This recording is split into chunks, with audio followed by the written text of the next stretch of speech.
The UK Prime Minister there talking about Sarah Sharif. Now, the European Union has approved Romania and Bulgaria as full members of its Schengen area of free movement. The countries partly joined Schengen in March after an agreement with Austria, which had initially opposed their joining on the grounds they needed to do more to prevent illegal immigration.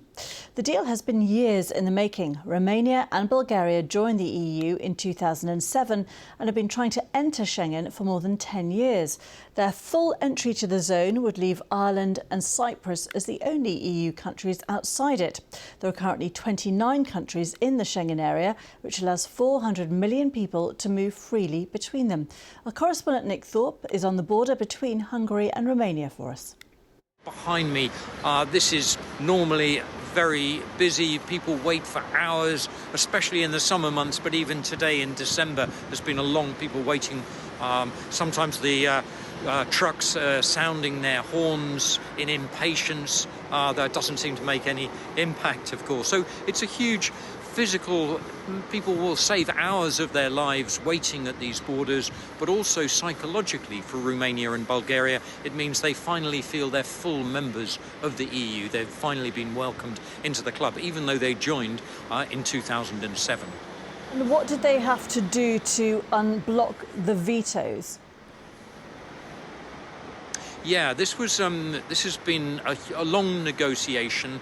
They felt often that Austria and the Netherlands in particular were being unfair.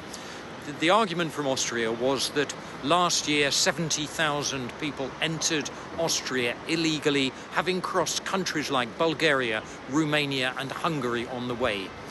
What's happened this year is that those numbers are down to only 4,000 from the same period. So basically, Romania and Bulgaria have been saying, look, on the one hand, they've strengthened the border between Bulgaria and Turkey. They've also been carrying out more raids inside the countries, trying to intercept gangs smuggling people across these borders, and they say they've been pretty successful. So they've been working very hard in coordination with EU bodies, with Frontex, different EU police forces, to try and crack down on illegal migration. And clearly they feel now that they've managed to convince the Austrians that veto is gone, and now the vote has gone through. And of course this comes this week as we're seeing another huge change in the Middle East region.